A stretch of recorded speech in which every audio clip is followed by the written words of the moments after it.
el lago de Marboré. Está tomada la foto desde la base del glaciar de Monteperdido. Este lugar sería horrible para los antiguos. Sería un locus eremus. ¿Cómo se consiguió que acabara siendo un lugar bonito, deseable, un paisaje admirable? Pues todo esto viene de finales del siglo XVIII, cuando empezaron las ideas románticas, con aquellos poetas de los lagos en Inglaterra, en Escocia, con aquellos pintores, Friedrich, que empezaron a considerar sublime este paisaje de crestas, de cascadas, de lugares yermos. Esos fríos lugares de Escocia, con solo brezales inhóspitos, comenzaron a parecer bonitos. Y empezó a parecer también bonito los Alpes, los Pirineos, y así se creó un nuevo concepto de paisaje apetecible. Y en medio quedó entre aquel locus, que era el locus amoenus, de la frescura, de las flores, y el locus eremus, quedó en medio una concepción que ha acabado calando en todas las mentalidades europeas, que es la de lo que se considera un paisaje bonito. Y ese paisaje bonito nos lo han creado todo con fotos, porque la herencia que tenemos es más de fotógrafos que de pintores. Si pensamos en los pintores del siglo XIX paisajistas, los españoles y por supuesto los franceses no son estos paisajes de altas montañas precisamente lo que pintaban, sino otro tipo de paisajes, pero han acabado triunfando en la mentalidad de la gente, más bien los paisajes de los fotógrafos pireneístas del siglo XIX que hacían cosas como esta, ¿no? Este es un paisaje que mucha gente considerará admirable, el antiguo locus eremus, lo horrible. Tenía que tener nieve, tenía que tener lagos, tenía que tener montañas muy altas, y eso es lo que en la actualidad triunfa también como paisaje admirable. De los lagos pirenaicos, los Ibones, pues este es el de Stanés, y es un paisaje de alta montaña, o de más o menos alta montaña, con una vegetación herbácea, sin árboles, muy modificada por el pastoreo durante siglos y siglos. Hay gente que cree que este es un paisaje completamente natural, y no lo es, porque desde hace muchos siglos, quizá miles de años, aquí en verano han estado pastando miles de ovejas, y los pastores han estado en sus majadas, han cortado cualquier brote de matorral o de árbol que saliera y que no se comieran las ovejas o las cabras, y han quemado toda la leña que han necesitado. Entonces, estos paisajes, salvo los de más alta montaña, cuando ya llega el Roquedo desnudo, todos los demás son paisajes antropizados, pero que todavía nos despiertan esa sensación de lugar intacto. Los lagos de montaña, los Ibones. Bueno, claro, en esto de los paisajes, uno siempre tiene sus querencias. ¿Y cómo las descubre? Pues cuando uno lleva muchos años y ve que siempre acaba en los mismos sitios, será que le gustan mucho esos sitios. Entonces, para mí, los paisajes que creo que más me llegan son los dos extremos. Por un lado, los del agua, pero siempre el agua moderadamente. Y quizá el agua que más me gusta es la escasa, la de los barrancos de las sierras más áridas, que parece que en esos caudales claros están como sacando la esencia, la poca agua que hay, como si la destilaran gota a gota. Me gustan mucho esos paisajes. También me gustan mucho los paisajes de lagos, pero creo que aún me gustan más los paisajes áridos, los paisajes limpios, áridos, con muy escasa vegetación, sin sombras, sin nada que estorbe, con las nubes moviéndose encima a lo lejos. Y digo que creo que me gusta mucho eso porque siempre acabo yendo a esos sitios. En todo caso, los lagos me gustan también mucho, y particularmente pues nuestros lagos pirenaicos, que también en buena medida son paisajes antropizados. Algunos están como la evolución de la naturaleza ha hecho que estuvieran, pero otros muchos, quizá algunos de los más famosos, están represados.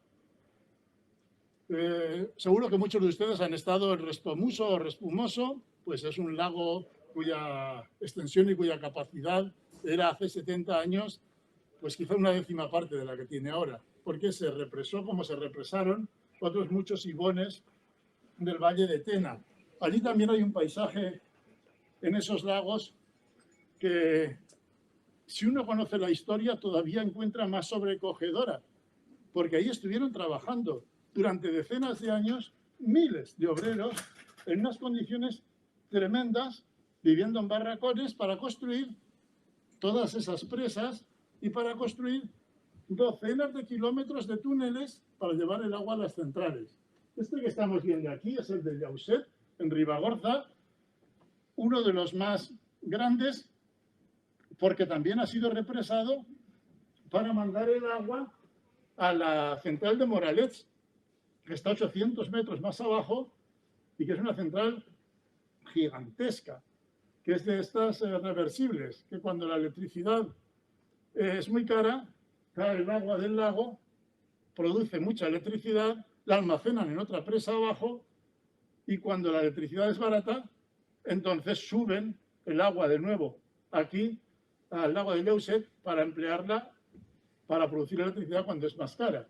Entonces, con esto quiero decir que es muy difícil que ahora encontremos un paisaje en el que la huella del hombre, por una parte o por otra, no haya influido. A mí tampoco me molesta, no me molesta en absoluto la huella humana. Creo que siempre ha existido y en unos momentos la huella se dejaba a través de hacer leña o de quemar los pastos para que salieran mejores o de las ovejas y ahora pues se hace de otra manera, con hormigón. Pero a mí me parece que es la huella humana en cada momento, ¿no? Bien. Bueno, siguiendo con ibones, este es quizá uno de los más hermosos del Pirineo aragonés, el de la Basa de la Mora, el ibón de Plan.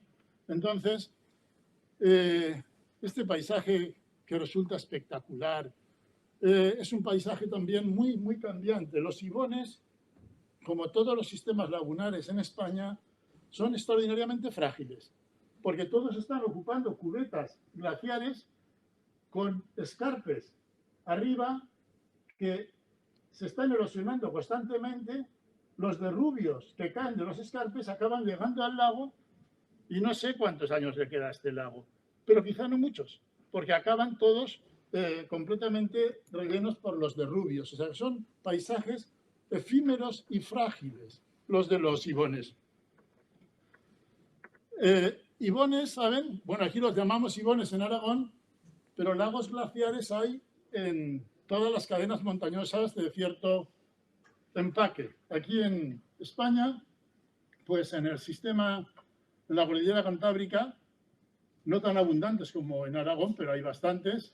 En el sistema central también, en Gredos hay lagunas muy bonitas, en el sistema ibérico también, la Laguna Negra. Este concretamente es uno de la cordillera Cantábrica, el lago del Valle, que está en Asturias, pero ya casi tocando León. ¿Qué es lo que hace un paisaje para la mayor parte de la gente bonito, por ponerle un calificativo? Pues esta mezcla de formas, de colores, de luces, en este caso el camino rojo, que parece que es como una flecha que entra en un terreno diferente, las calizas blancas, los pastos verdes, esa agua que solo verla y da una sensación de frío, de quietud. Este lago a mí me sorprendió siempre que no fuera más conocido, más publicitado. Yo estuve allí hace ya bastantes años y ahora ya veo que en Asturias comienza a aparecer en los anuncios de turismo porque es realmente espectacular. Como este, pues hay en la cordillera Cantábrica, no muchos más, pero hay algunos. Este es el de Isoba, está en León, pero tocando también Asturias. Y aquí también el paisaje completamente antropizado alrededor. Hay mucho ganado alrededor, como en los ibones de nuestro Pirineo, ¿no? Entre los lagos glaciares, pues el más grande es el lago de Sanabria, que es cuando nosotros éramos niños y nos hacían estudiar los lagos en el colegio, la geografía, nos decían que en España no había lagos, que solo había dos, el de Sanabria y el de Bañolas. Y es verdad que son lagos pues, de un tamaño, de una profundidad mayor que la mayoría de los demás lagos. Este es un lago también glaciar, el mayor de los lagos glaciares de España. Y el otro gran lago español, Bañolas, es un lago de origen muy diferente. Una manera de clasificar los lagos y las lagunas es por el origen. El de Sanabria es glaciar, es la lengua glaciar que excava la roca y deja una cubeta. Este es tectónico.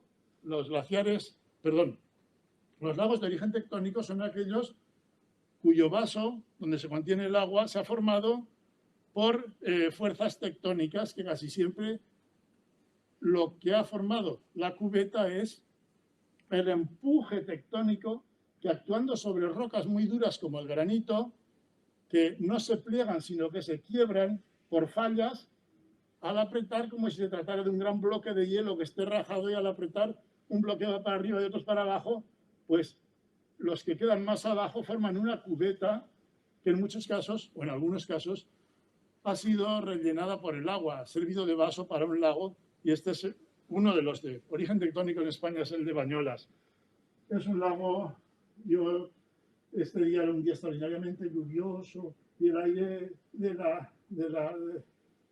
lago era un aire lleno de melancolía. Los paisajes no son iguales en cada momento. Cambian todos lo sabemos, con las horas del día, con la estación, hasta con el estado de ánimo de quien lo ve.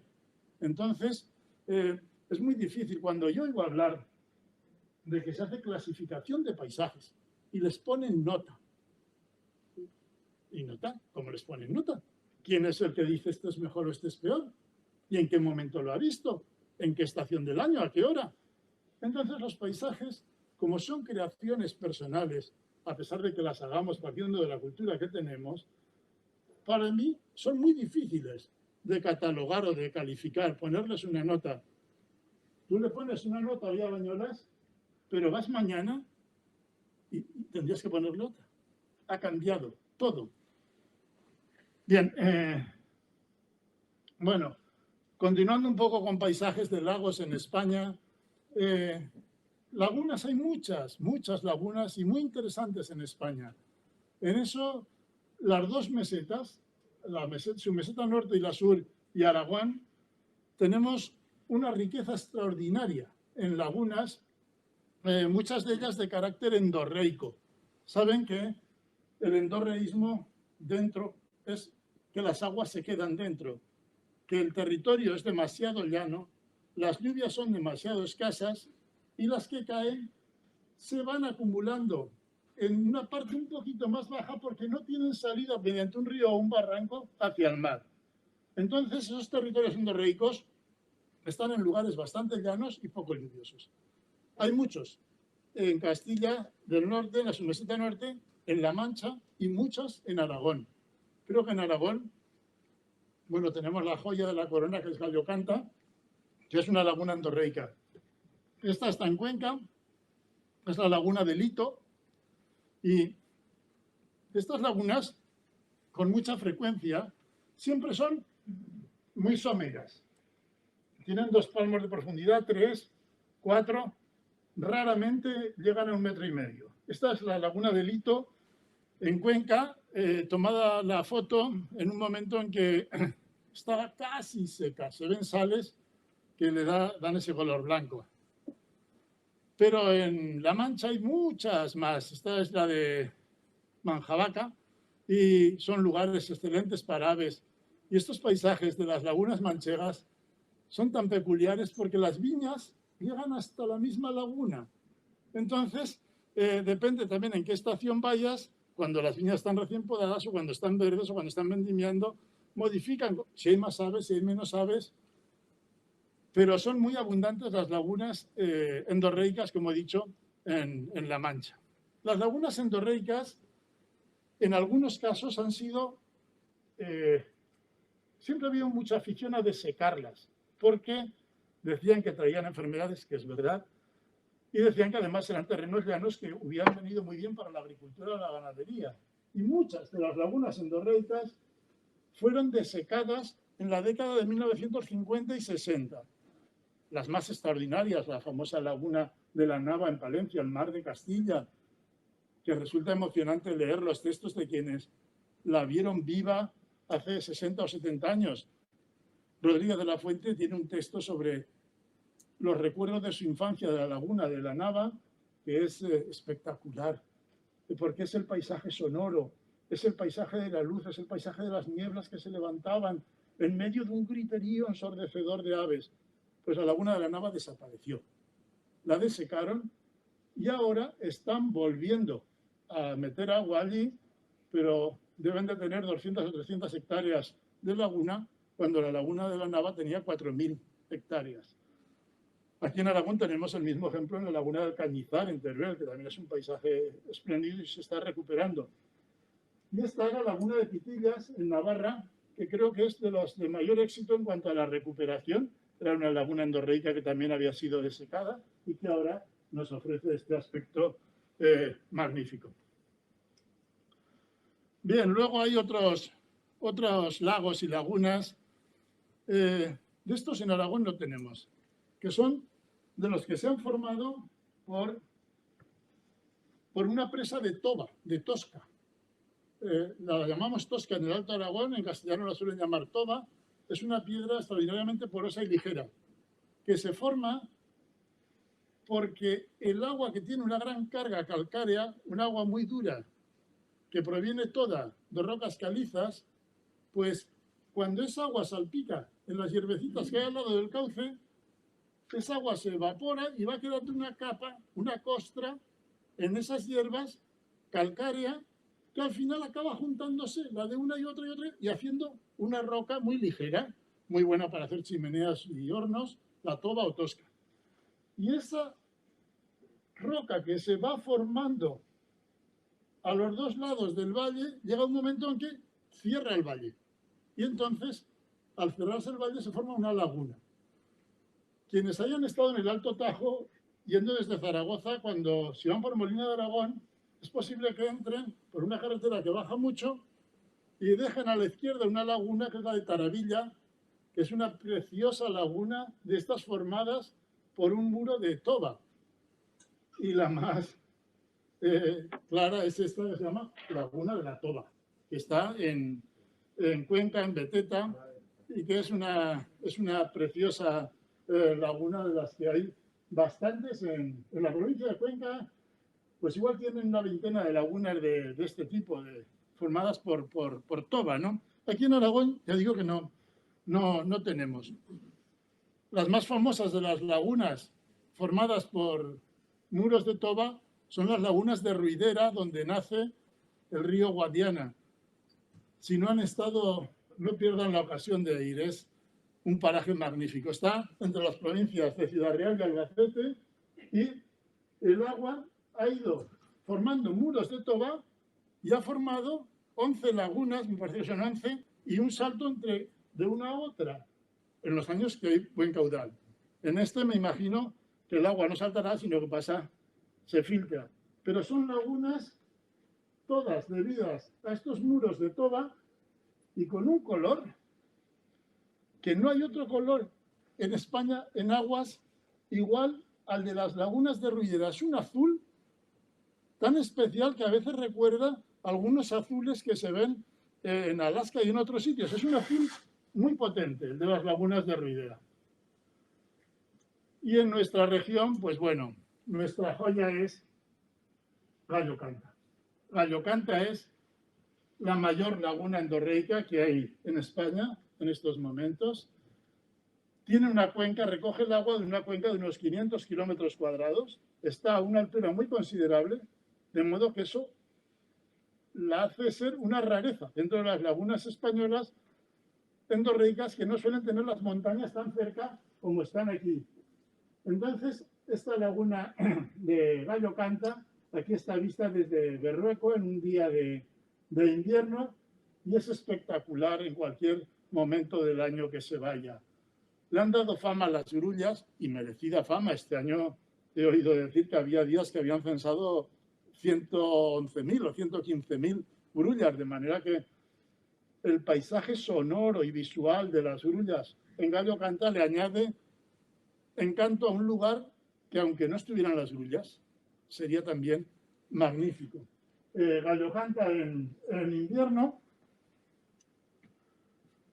el mismo día, hecha también desde Berrueco, las labores, los campos, es todo de tan poco color, tan discreto, tan sutil, pero esto que es tan sutil ahora, en primavera se convierte en una explosión de colores, ¿no?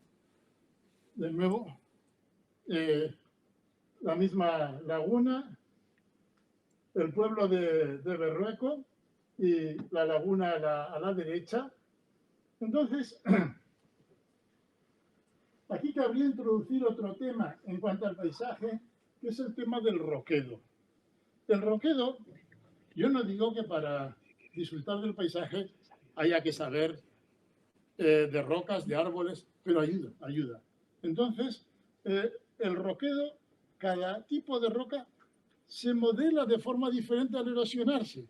Y estas, que son cuarcitas, estas que están aquí, dan unas formas muy diferentes de las calizas o del granito. Entonces, este roquedo de cuarcita, el pueblo allí, los campos al otro lado, la laguna, y tan diferentes en cada época del año. Entonces, creo que son de los paisajes quizá más dispuestos se muestran a ser apreciados por cualquiera. La laguna de Gallo Canta. El pueblo de Gallo Canta, en invierno también. Los almendros, los campos. Es un lugar que, como está tan alto, hace tanto frío, se mantiene la nieve bastante bien, está la masa de agua, los pueblos, los campos, las sierras. Digamos que me he mostrado no partidario de hacer una clasificación o una calificación de paisajes, pero supongo que los que las hacen a este le pondrían una nota excelente. No solo cambia con las estaciones, esto es otoño, sino también con la hora del día. Esta es poco antes del atardecer, va tomando unos tonos que tiran a morado, que tiran a lila. Y esta es primavera en la laguna de al lado, que es la Faida. Es una explosión de flores, de hierbas por todas partes, de manera que nuestra laguna de Gallo Canta y la Faida las tengo por uno de los conjuntos lagunares españoles más preciosos, y creo que he visto muchísimos. En verano todo cambia. En un verano que no haya demasiada agua, van saliendo algas que crean estas manchas. Entonces, forma composiciones de colores, de formas, de curvas que varían en cualquier lugar de la laguna que estés visitando. Y luego tenemos otra joya tan desconocida, las saladas. Las saladas. Si ustedes cogen la carretera de Sástago hacia Bujaraloz, cuando superan el escarpe del Ebro y entran en la gran llanada que va hasta la sierra que hay detrás de Bujaraloz, en todo ese llano hay un montón de lagunas saladas.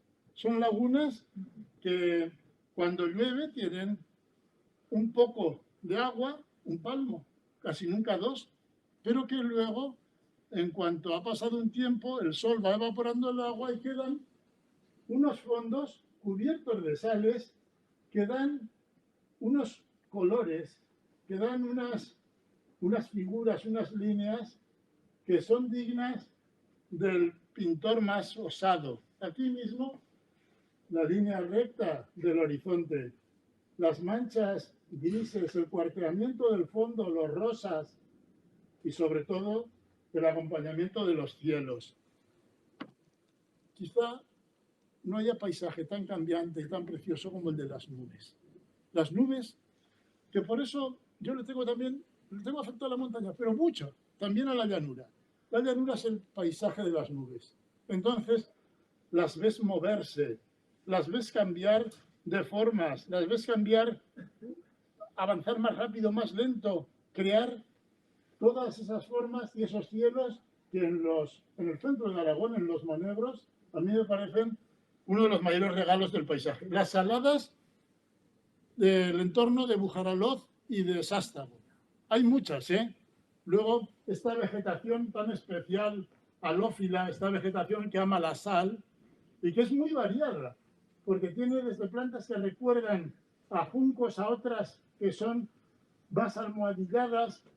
En fin, las saladas, quien no las conozca, que no deje de hacerlo. Los colores, esa suavidad con la que pasa del gris al blanco, al rosa, a otro color más de crema, me parece que son dignas de la paleta de cualquier pintor. La vegetación halófila, como he dicho, también ayuda mucho.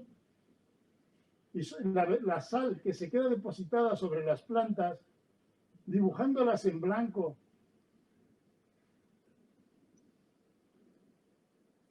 el cuarteamiento del fondo, esas formas.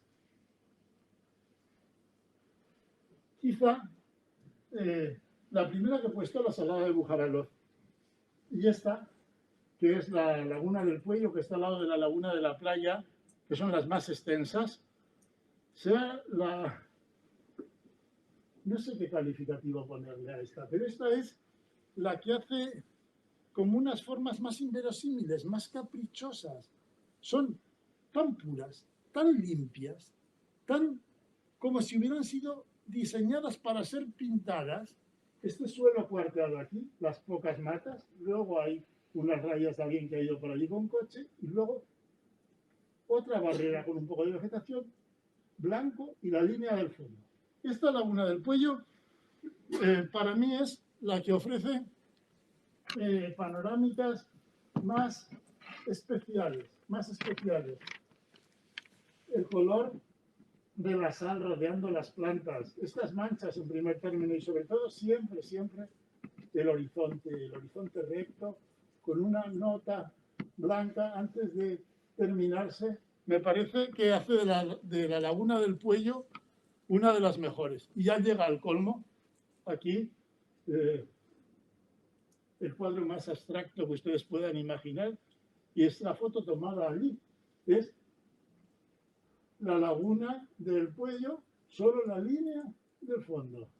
Otra línea de sal, otra línea de brillo en el agua, y la sal aquí también con tonos.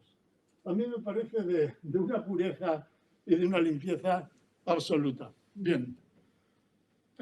Bueno, hay otra laguna salada que también forma un paisaje diferente y precioso, que es la salada de Chiprana. Estas que hemos visto anteriores están en la orilla izquierda, al norte del Ebro, y esta está en la orilla derecha, al sur del Ebro. Chiprana tiene dos lagunas, una dulce y otra salada, o varios, hay más que esta.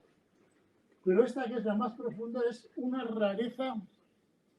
No tiene que ver con el paisaje, porque tiene que ver más con la ciencia, o tiene que ver más con la ecología, pero también en el paisaje influye. Esta es mucho más profunda que las otras. Es la única laguna salada que tiene tanta profundidad. Y no sé si es solo en España o en Europa incluso. Esta laguna de Chiprana tan profunda que también en las orillas dibuja, en las piedras, se va evaporando, la sal va quedando como dibujando encima de las piedras y hace del conjunto un tipo de paisaje único. Esta no es como las demás saladas. Y ahora dejamos ya las lagunas, seguimos en la estepa y vamos a hablar de eso, de la estepa. Los paisajes esteparios en Aragón ocupan una buena parte del territorio. No sé, en estos momentos no sabría decir qué porcentaje, pero un porcentaje importante del territorio aragonés es estepario. Son estos montes que despectivamente son tratados como secarrales. Y que me parece que si nos liberáramos de esos conceptos, porque claro, todos en lo personal, en lo social y en lo geográfico, deseamos lo que no tenemos. Entonces, como aquí el agua no nos abunda, admiramos los paisajes bien regados y despreciamos los secos. Pero si nos liberamos de ese concepto, los paisajes esteparios, estos montes, tienen para mí una belleza, una limpieza tan grande, las matas puestas solo como puntos para adornar un paisaje claro. Las nubes, que en este caso son de tormenta y son oscuras, aunque dé el sol en esta parte, dibujan un paisaje que a mí se me hace como de ensueño, como onírico. Esta es una de las dos torres que hay coronando un montecito al lado de Rueda de Jalón. Son las dos hermanicas, está esta y otra, y debajo está el castillo musulmán de Rueda y el pueblo de Rueda. Y al fondo, todos esos montes que son con muy poca vegetación, muy limpios, que dibujan muy bien todos los barrancos. El paisaje estepario, como digo, ocupa gran parte de Aragón y está partido por el Ebro, hay estepa a los dos lados, partido también por el Jalón, hay estepa a los dos lados del Jalón, y por el Jiloca. El contraste entre la estepa en las partes altas y el verdor en la vega, a mí me parece muy atractivo. Sentarte en un sitio que vuelves la vista y ves la estepa, la vuelves al otro lado y tienes la vega con todos esos mosaicos de árboles, a mí me parece una de las visiones más extraordinarias y más poco frecuentes en Europa. Es el mismo sitio, ahora un poco más iluminados los montes del fondo, y es que es un relieve que parece casi modelado sobre yeso, modelado sobre arcilla, como si un artista hubiera ido poniendo sus dedos. Y esto es extensísimo. Todo lo que hay, si vamos por Torrecilla de Valmadrid, hacia la Puebla de Albortón, es un terreno como este, la Plana de Zaragoza. La estepa monegrina, esto es al norte del Ebro, cerca de Monegrillo, pues es lo mismo, ¿ves? Son unos montes deforestados, con las manchas puestas casi solo como para adornar de las matas, y en algún punto... ¿No está enchufado el equipo? Un momentito. Pues no. Sí que está enchufado, sí. No está enchufado, no. Ah, joder. Dale. Vale. Bueno, y las sabinas, muy pocas, pero puestas como para adornar. Los monegros constituyen uno de los enclaves de paisaje estepario más atractivos. También es un paisaje profundamente humanizado. Allí han estado viviendo las gentes desde hace siglos. Han cortado sabinas para emplear los troncos para construir los corrales, para hacer leña. Han cortado los romeros. Hay ganado por todas partes, antes más que ahora. Y para los ganados han tenido que hacer caminos, sendas y balsas para que bebieran. Las balsas de las estepas de Aragón son lugares, aparte del interés ecológico que tengan por todas las comunidades que viven allí o que van a beber allí, como elementos del paisaje, son extraordinarios. Las manchas de agua en la estepa aragonesa. Aquí mismo, esto está cerca de la ermita de San Benito, y hay una balsa al lado donde beben todas estas ovejas. Es un paisaje profundamente humanizado. También los pastores han quemado en muchos casos la maleza si les estorbaba. Esto es el Planerón de Belchite, al lado de la laguna del Planerón, de la balsa del Planerón de Belchite. Para mí el Planerón de Belchite, no sé ni cómo calificarlo, tiene una composición plásticamente tan atractiva que creo que hay pocas en Aragón que le ganen. Está la balsa, pero luego Esos escarpes del fondo que ahora veremos con más detenimiento, debajo de la muela, tienen un colorido que es único. Esos son los montes del fondo. Ahí es una muela calcárea. Hay una roca arriba más dura, que es la que ha hecho que la erosión diferencial labrara esos profundos barrancos, dejando la parte plana arriba. Y esta la he puesto porque en la humanización de todo este territorio nos encontramos constantemente con lo que el hombre ha tenido que hacer para que pudiera vivir el ganado. Hay balsas, hay pozos. Esto es un pozo. Allí, no sé si debe seguir en uso, para brevar el ganado, que los encuentras aquí y allá, igual que los corrales. De manera que es un paisaje profundamente influido por el hombre. Hemos visto un pozo. Esta es una balsa, también para brevar el ganado. Y esta es la balsa más grande, natural, del Planerón de Belchite. Sorprende tanto este brillo de las aguas con lo que hay detrás. Lo que hay detrás es de un colorido blanco, rosáceo, con muchos tonos, y que cambia también cuando está mojado, porque ha llovido, y adquiere mucha más fuerza el color rosado, que se hace rojo. En fin. De nuevo el Planerón de Belchite, los campos de cereal, las muelas detrás, la vegetación esteparia. Y eso era mirando hacia el norte, y esto es mirando, no, el otro hacia el noroeste y este es hacia el noreste. Digamos que el Ebro estaría debajo de aquella sierra del fondo. Son líneas con tonos más blancos, más pardos. Quien tenga afición a la pintura y conozca la obra de Beulas, pues ya ve de dónde la está sacando. Estas líneas tan discretas, tan elegantes, porque no hay nada aquí que desentone. Todo parece que combina para hacer un cuadro perfecto cromáticamente. Y de nuevo el Planerón, claro. Esos escarpes del Planerón cambian mucho con la hora. Si llegas por la mañana, hacen sombras mucho más alargadas, luego hacia mediodía desaparecen casi las sombras y por la tarde vuelven a aparecer. Entonces, el dibujo que hacen esas laderas varía a lo largo de las horas del día constantemente. El Planerón, de nuevo, quien no haya estado, que no lo deje pasar. El domingo que vaya. Es que yo la primera vez que fui no me lo podía creer. Decía, pero ¿cómo nadie me ha hablado de esto? Me han contado muchas cosas de las aves esteparias. Me han contado cosas de ornitología. Pero ¿cómo nadie me ha hablado de los colores? ¿Cómo nadie me ha hablado de las formas, de las sombras? Cuando yo creo que allí es lo que más destaca. Cualquiera que vaya se queda enamorado mirando ratos y ratos estas formas y estas líneas.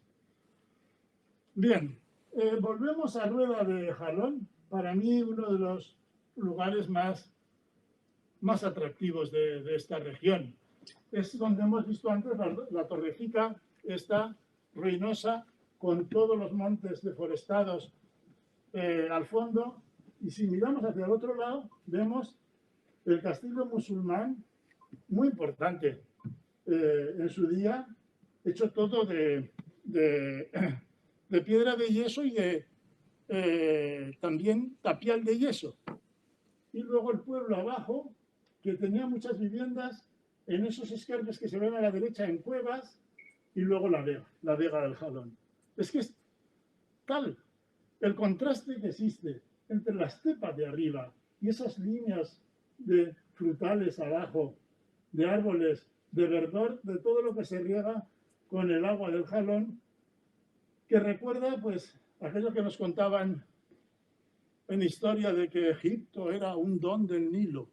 Pues sí, aquí todo eso es un don del Jalón o del Ebro, Aragón, porque en medio de las estepas, en medio de los desiertos, sale esa línea de vega que también cambia constantemente con las estaciones, porque son árboles de hoja caduca que según en qué momento lo veas, o tienen la flor, o están verdes, o tienen los frutos, o tienen unos tonos rojizos. Las vegas aragonesas son maravillosas. Esta es la Vega del Jalón en Rueda de Jalón. De nuevo, Rueda, ahora mirando más hacia el sur, la fortaleza musulmana es que es increíble. Para hacer la torre principal hicieron un foso sacando todo el material que había allí, que es roca de yeso, para construir y dejando esa altivez que yo la vi por primera vez desde el tren, porque el tren pasa allá a la derecha, y una vez yendo a Madrid, hace muchísimos años, vi aquello y dije, pero yo tengo que ir allí, porque se ve muy bien desde el tren, se ve muy espectacular ese castillo, y abajo la vega con toda esa geometría verde de los cultivos. Esta es la vega también, pero en este caso del Jiloca. La vega del Jiloca en Maluenda. La geometría de los frutales, de las huertas, de la alfalfa. Si miramos hacia la vega vemos eso, y si miramos hacia el otro lado, desde el mismo punto, vemos esto. Yo no sé cómo alguien puede despachar un paisaje así llamándolo un secarral. Es de tal limpieza, todas esas montañas que en este caso son de yeso, que están limpias como si las acabaran de pulir para presentárnoslas. Y donde hay un poquito de tierra y algo más de sombra, los almendros. El almendro es, iba a decir el árbol de Aragón, no sé si tanto, pero uno de los árboles que más caracterizan a nuestra tierra. Son duros, crecen, no hay más que ver este sitio donde están los almendros. Y ahora ya empezaríamos con los paisajes agrarios. Me sorprende que nadie haya insistido en eso. Y a veces me choca cuando voy a pueblos que tienen un paisaje agrario magnífico y en los carteles donde ponen lo que hay de interesante en el pueblo, te señalan pues una iglesia, que bueno, será muy interesante. Te dicen que hay no sé qué árbol, pues mira, aquí tiene alcornoques. Bueno, bien. Y no te dicen ni una palabra del paisaje agrario. Y a mí me parece que lo más precioso que tenemos en esta región son nuestros paisajes agrícolas, nuestros paisajes agrarios. Alguna vez leí hace muchísimos años, cuando era niño, y me chocó, no se me olvidó nunca, que Napoleón, cuando vino a España, lo hizo solo con intención militar de apoderarse del país, de pasar a Portugal, pero no le interesaba el país. Pero decía el que había escrito aquello, pero entró en España y le gustó el país. Y yo pensaba, ¿y qué le gustaría del país? Yo creo que le gustó el paisaje agrario. Es que es tan variado, estos mosaicos tan preciosos que cubren nuestras sierras del sistema ibérico, a mí me parece que tienen una calidad plástica, pictórica, inigualable. Esto es, como digo, Maluenda, los almendros, y esto, Dios mío, esos almendros tan tiernos ahí abajo, haciendo sus sombras con esa geometría que se ve la mano humana en medio de esta dureza de paisaje. Y luego los almendros en primavera. Ahora, antes de la primavera, esta foto está hecha hace unos días en Alpartir, los almendros y los olivos. El otro gran árbol de nuestra tierra, el olivo, los almendros florecidos, que son como una vaporada sutil que dura pocos días y que en estos que estamos ya se está acabando. Merece la pena irlos a ver porque los tenemos en toda la región. Estos son del sistema ibérico de Alpartir, estos son también del sistema ibérico, son de Viver de la Sierra. El monte parece envuelto en esa floración, en esa nube blanca de almendros, pero esto es en el Pirineo, en Oliván, cerca de Sabiñánigo. Los almendros cubren todo nuestro territorio y hacen de este árbol el más característico de nuestros paisajes agrarios. Una plantación, esa geometría de las flores. Primavera. En invierno la cosa se da la vuelta. Ahora lo blanco está en los árboles y lo oscuro en el suelo. Ahora lo blanco está en el suelo y lo oscuro arriba. Esto es almendros, la carretera que va de Daroca a Gallocanta. Y también los cerezos. Los cerezos en la provincia de Zaragoza particularmente abundan mucho y florecen, se va escalonando. El cerezo es en abril, ahora estamos con los almendros, luego el cerezo y los almendros ya están verdes. Esto es Villafelice, se ve al fondo las torres de Villafelice, más atrás Montón, parece como un paisaje también muy evocador de algo oriental. Los cerezos ascienden mucho, concretamente en Viver, llegan hasta la punta de la sierra, que debe de estar a 1000 y pico metros. Esto es la ermita de Viver de la Sierra y se ven los almendros ya verdes, la flor ya ha caído, o sea, ya no hay flor, y los cerezos blancos. De manera que se prolonga desde finales de febrero hasta mitad de abril, hay flores o en almendros o en cerezos. Los paisajes agrarios. El otro gran paisaje agrario de Aragón, las viñas, son viñas del campo de Cariñena en otoño, que da esa mezcla están todos los colores, del verde, que todavía no ha adelantado el otoño aquí, más amarillento, más rojo, formando todas estas líneas que son dignas de cualquier obra de pintura. Y también las viñas alrededor de Paniza, la sierra con sus carrascas, con esa negrura que tiene la carrasca, esa oscuridad, esas formas redondeadas, y aquí abajo la viña y en medio la torre mudéjar. Es que la decoración mudéjar son los campos, son las viñas. Aquí tenemos una viña en Encinacorba, cerca de Cariñena. Vemos toda la geometría, la tierra, las líneas de las vides. Detrás hay almendros, también en líneas, la tierra. Y luego llegamos al pueblo y vemos el mudéjar. Y esa geometría de líneas de ladrillos tostados, esas formas parece que están, no se sabe si es la torre la que se ha trasladado al campo o el campo a la torre, pero el mudéjar aragonés tiene una relación muy íntima con la geometría, con las formas de la tierra de alrededor. Y todo eso en la provincia de Zaragoza es algo único, eso no existe en ningún otro lugar. Esa agricultura tan variada que sube por los montes con esas geometrías que da gusto verlas cuando vamos por la autopista de Madrid, antes de llegar a Calatayud. Yo a veces voy conduciendo por ahí, temo estamparme contra algo porque todo lo que veo en los montes parece que me reclama más la atención que la carretera. Y el mudéjar, tan abundante, parece que está reflejando todas esas líneas de los campos.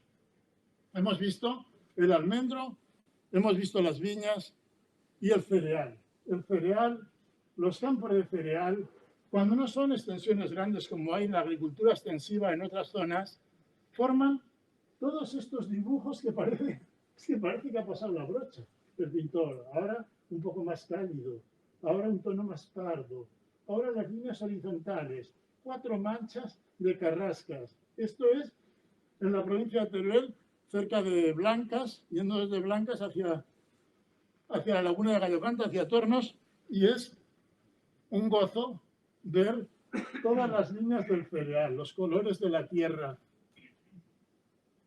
Es un paisaje agrario que es de este país, no es de grandes extensiones, ni es de las pequeñas parcelas pirenaicas, que son campitos poco más que este salón, ni es de las grandes llanuras de Segovia, que son campos de cereal infinitos. Es este punto intermedio donde la vista no deja de estar alegre constantemente. Y esto es otro sitio maravilloso, es Herrera de los Navarros. Antes de llegar a Herrera de los Navarros, vemos aquí el cereal que ya ha nacido, luego otros campos de cereal, almendros, carrascas, pero todo formando un conjunto que para la vista tiene, para mí, un atractivo singular. Y seguimos con Herrera de los Navarros, ese camino que serpentea entre las carrascas y los campos labrados, el campo donde aún ha nacido el cereal, el otro en el que asoma escasamente, y el camino, no se le puede pedir más, y luego llegamos a Herrera de los Navarros y nos encontramos la Torre Mudéjar, que también parece que tiene algo que ver con esos campos que hay alrededor del pueblo. Y luego están los olivos, los olivos. En Teruel, en los montes de Teruel, hay tantos. Estos concretamente son de Oliete. Y parece que encontrar un olivar aquí es como si tienes en la mano un saco con garbanzos y de repente te aparece una perla entre los garbanzos. ¿Qué hace? En medio de la dureza de todas estas rocas, que es todo áspero, ahí hay un olivar que lo vemos como una franjita que se confunde con el mismo color de los montes. Se ve que se han abandonado algunos bancales, pero todavía hay en medio una tira de olivos. Saben que en Oliete están desarrollando un programa interesantísimo de apadrinar olivos, de manera que quien suscribe el apadrinamiento paga una cierta cantidad. Él tiene un olivo que pone allí que ha sido apadrinado por fulano y una cantidad de aceite al año. Así han logrado recuperar bastantes hectáreas, pero todavía les falta. El olivar de Oliete a mí me parece una joya. Hay el olivar de Oliete, que son muchos olivares. Aquí vemos una parcela, pero aquí tenemos esta. En medio de los romeros y de las aliagas está la senda que conduce a esa geometría, que es lo que les decía, en medio de la aspereza de los montes, la mano del hombre que ha hecho una geometría, que ha ordenado un territorio, que le ha sacado unas posibilidades para mantenerse. Y ese está ya recuperado. El de la derecha, el de la izquierda está en trance de recuperación y alrededor hay otros que están también recuperados. El olivar de Oliete. Estos olivares de terrenos tan ásperos, este es también de Oliete. Es uno de los que ya están recuperados. En cada árbol pone quién lo ha apadrinado. Son muy diferentes del olivar de Belchite. El olivar de Belchite es un olivar amable, es un olivar fácil de cultivar, fácil de recoger. Aquí están todas las olivas en el suelo y es un olivar espléndido en cuanto a producción, probablemente pues mucho más seguro y fácil que los otros, pero los otros resultan más conmovedores en el paisaje por los sitios en los que han crecido. El color de las olivas y las hojas. Y luego, por último, en cuanto a agricultura, los paisajes de las huertas.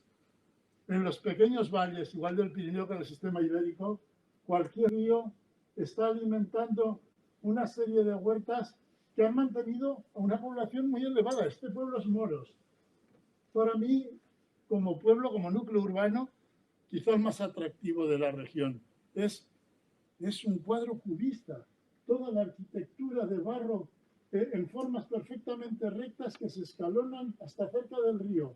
El río deja a Moros como una península, porque da la vuelta por detrás. Y entonces, del río salen las acequias que riegan estas huertas que hay debajo.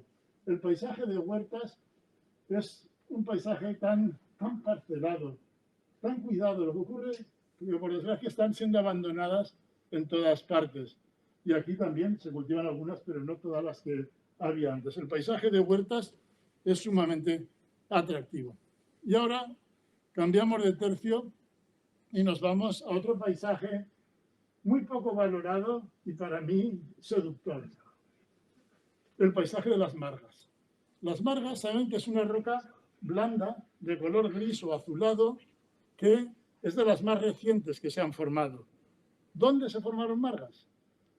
Después de formarse las montañas pirenaicas, quedaron lagos o pequeños mares interiores y ahí se fueron depositando los sedimentos que dieron origen a las margas, que es lo último que se formó. Entonces, ¿dónde están estas margas? Siempre están en cubetas, en depresiones. Y a lo largo de todo el Pirineo, comenzamos en el Aragonés por Yesa, que el embalse está en una zona muy margosa, seguimos por Verdún, que tiene unas margas maravillosas, Jaca, y estas concretamente están cerca de Sabiñánigo en la Res.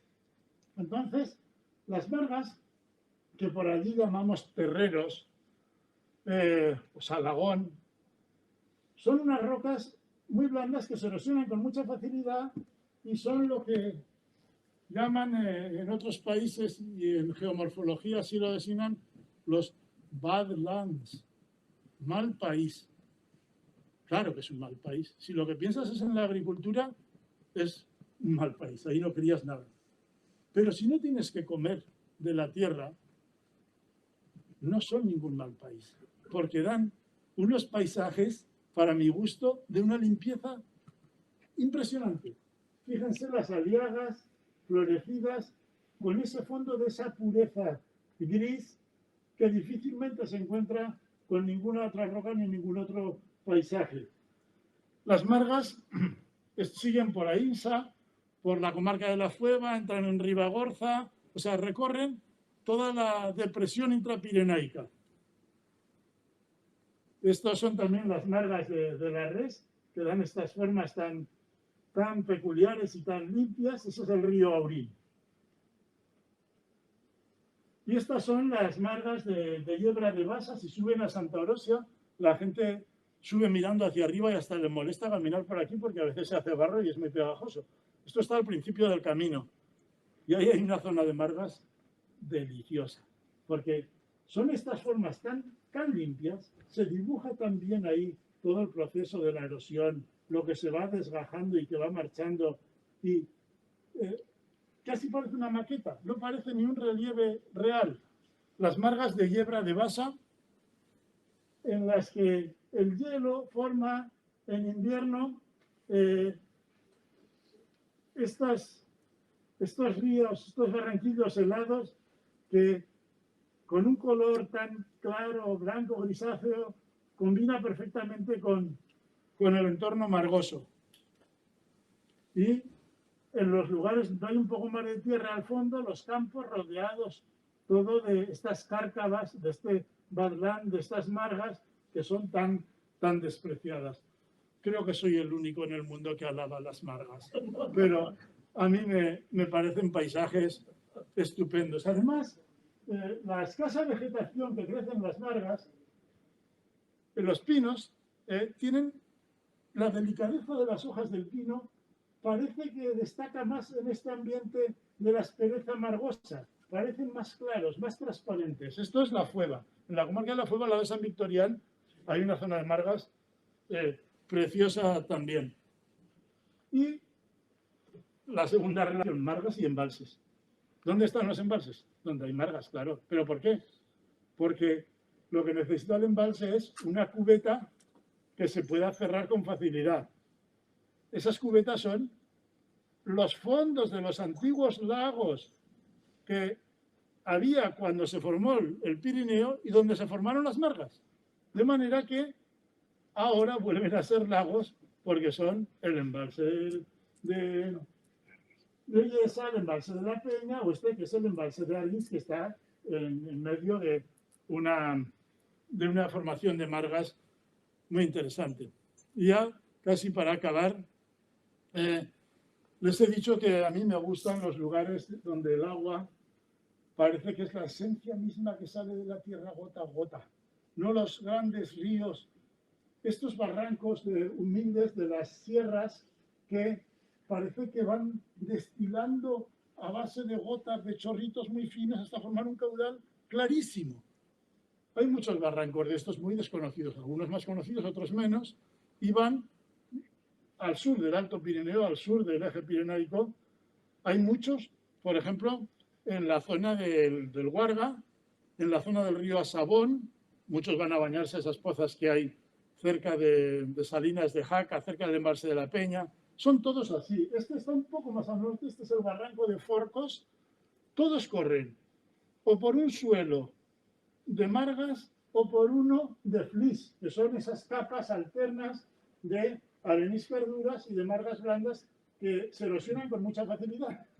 Todos son de un agua, de una transparencia deliciosa. No hay aguas más transparentes, más luminosas que estas de estos pobres barrancos que, salvo este, que es un poco más conocido, pues son muy desconocidos. Aquí se ve el flis, estas piedras que caerán, porque debajo de cada triangulito de estos lo que hay es marga blanda, que se va deshaciendo y entonces al perder el soporte, esta arenisca dura cae y se erosionan mucho. pero la transparencia de estas aguas es única. Y también la flora, esta es esa famosa planta carnívora, la pingícula, que crece siempre donde hay agua que rezuma. Entonces, este barranco de Forcos está rodeado de pingículas por todas partes. Hay quien opina que no está bien puesto el nombre de pingícula.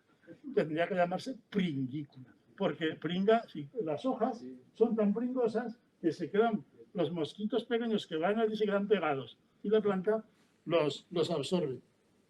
Bueno, este es el barranco de Grasa, que va a dar al Guarga. Es un lugar también excepcional. La claridad, aquí ven, esto es marga, esta roca la tenemos a la derecha, que se deshace con mucha facilidad, y el agua tiene una claridad, francamente. Y todos estos barrancos, como estaban cerca de pueblos que tenían algo de cereal, todos tenían molinos que se movían con las aguas de estos barrancos.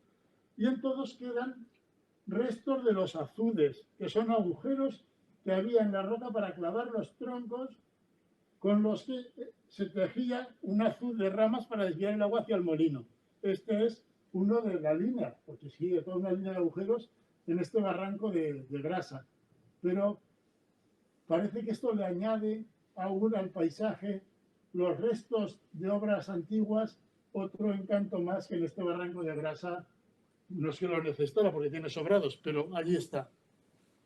Y la transparencia del barranco de Grasa también, ese boj rojizo. Las aguas de estos barrancos es que invitan a mirarlas y dejar pasar las horas viéndolas circular. Este es también el barranco de Grasa. Y ahora sí, ya para acabar, uno de los paisajes que a mí me parecen más maravillosos de Aragón. Yo paso aquí muchas horas y muchos días y nunca me canso de mirarlo. Este es el castillo de Sora en Cinco Villas. Lo he puesto para hablar de cómo las ruinas, los restos de las obras antiguas, contribuyen también a añadir a los paisajes una nota que los hace, les aporta algo más que no sabemos muy bien qué es.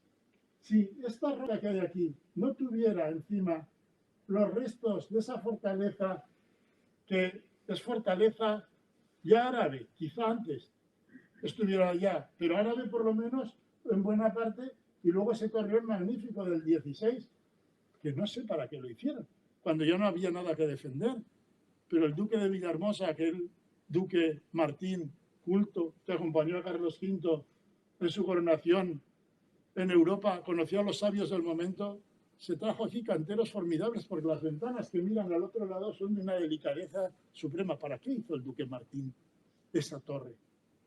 Es una de las cosas que uno se plantea cuando ve determinadas obras como esta del Castillo de Sora, que a mí me parece alucinante. Y allí está, poco conocido. Esto es Sora en medio de un paisaje que geológicamente es que lo tiene todo. Tiene tantos colores, tantas formas, del rosa al rojo, al blanco, a todos los matices de gris.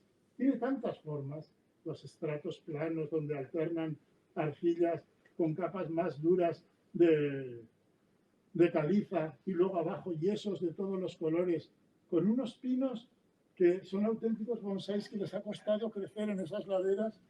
Este castillo y su entorno creo que tienen todo lo que uno puede desear para disfrutar de un paisaje. Aquí parece que la torre está compitiendo con este cerro testigo que hay aquí delante y que forma parte de todo este relieve tabular que caracteriza a la zona. Y si uno sube arriba, ya las vistas son magníficas, todos los campos que hay debajo y al fondo, pues toda la Bardena y otra vista de Sora, como un barco allí en medio de aquella tierra más llana. Una visión completamente diferente. Al lado del castillo hay dos balsas, había una antigua tejería que también humaniza todo este entorno y el castillo entre nubes. Debo confesar que fui esperándome lo contrario aquel día. Fue uno de los días de niebla de este invierno, como hemos tenido unos cuantos, y dije, qué bien, estará Sora asomando sobre las nubes de la niebla, y resultó al revés. Sora estaba entre la niebla y abajo, ¿no? Pero es otra visión del castillo de Sora, con la balsa aquí delante, la ladera que mira al norte, se está haciendo un bosque espeso de enebros, de sabinas, de espino negro, y que contrasta vivamente con la del sur. Bueno, y con eso, pues he acabado. Así que muchas gracias.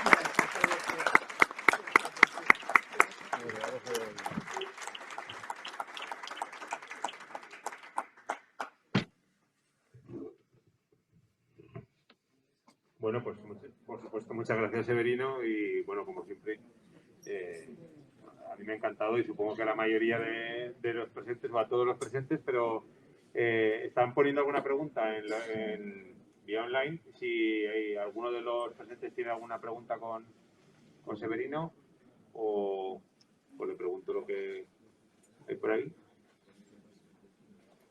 Bueno, pues lo que nos pregunta uno de los que está asistiendo online es que, bueno, dice, es Félix Gil de la Casa, que está encantado con lo que has estado comentando y habla un poco, pues eso, pues que le ha gustado la ponencia en el sentido de que la mayoría de nosotros, o de la gente en general, pues hablamos de fauna, de árboles, como de partes, pero no tanto del paisaje en sí.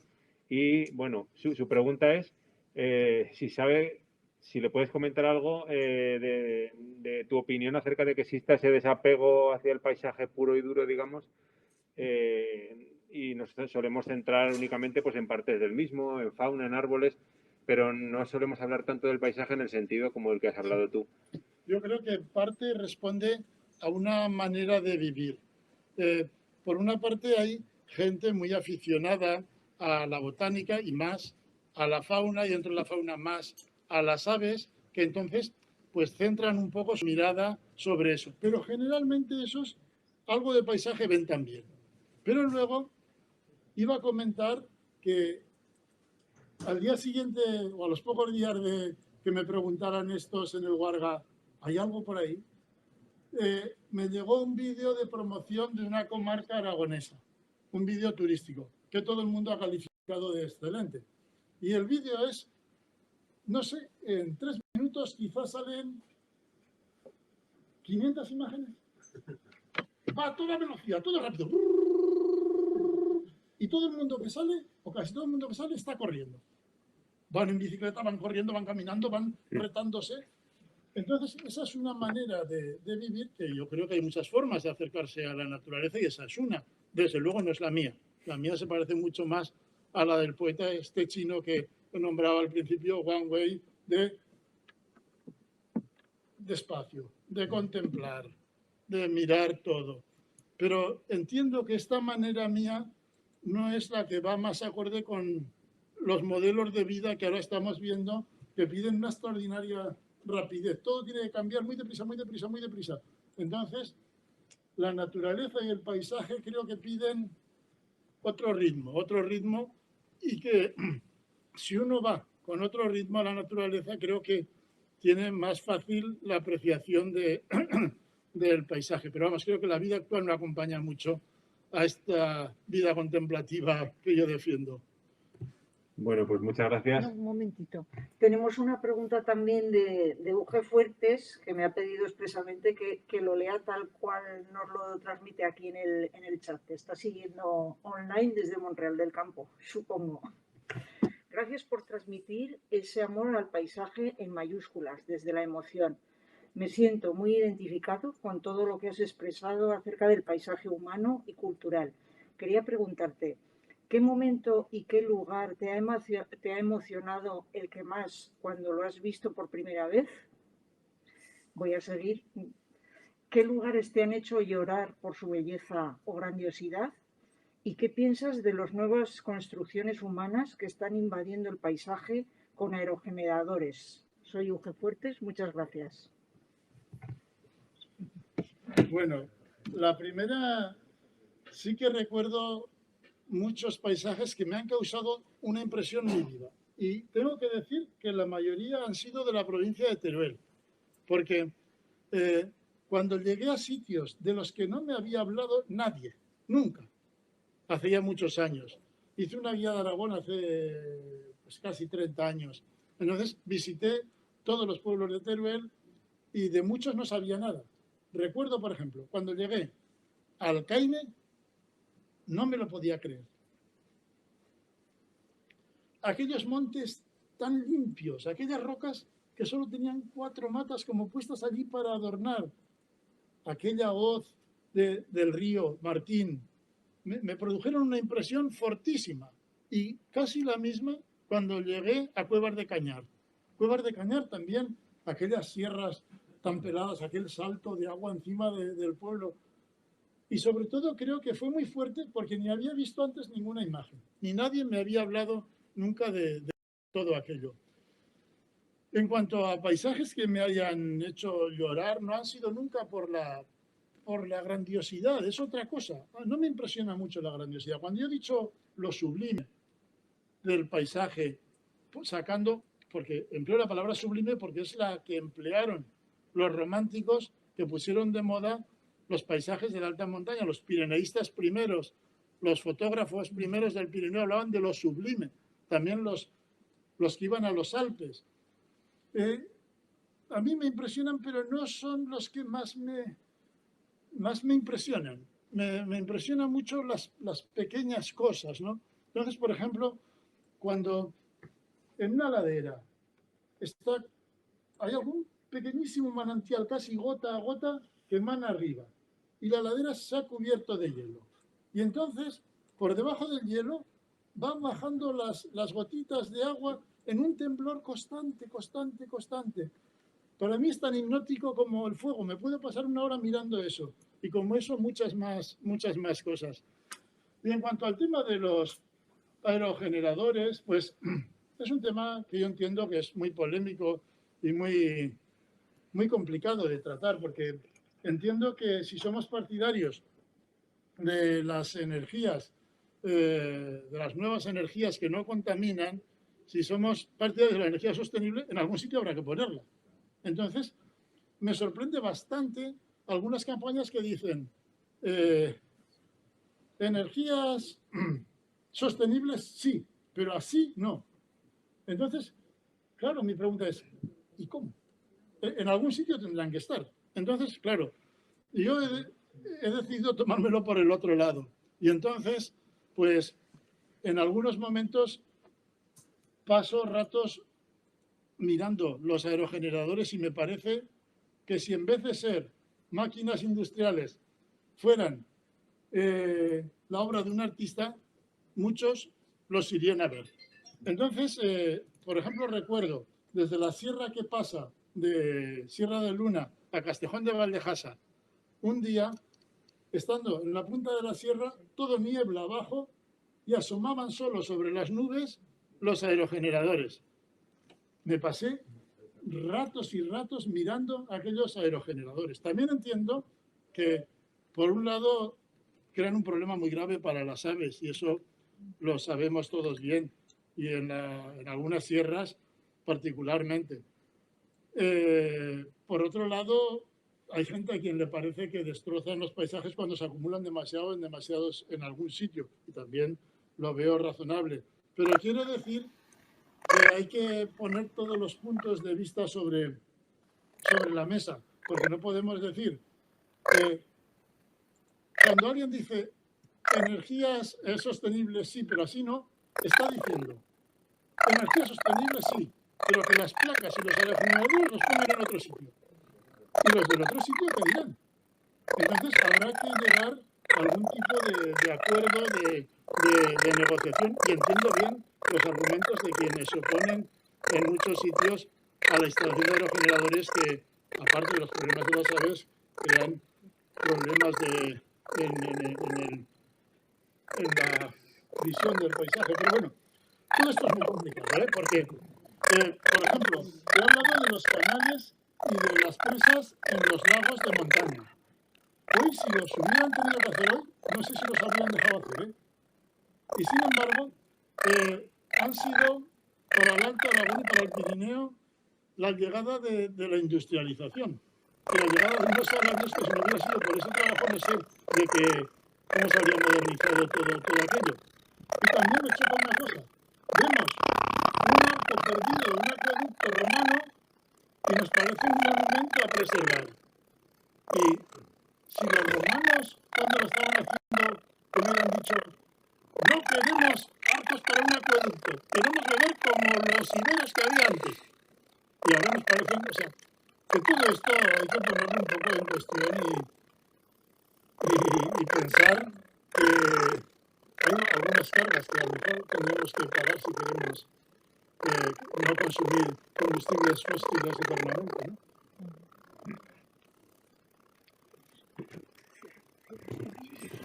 Bueno, pues nada, muchas gracias, Severino.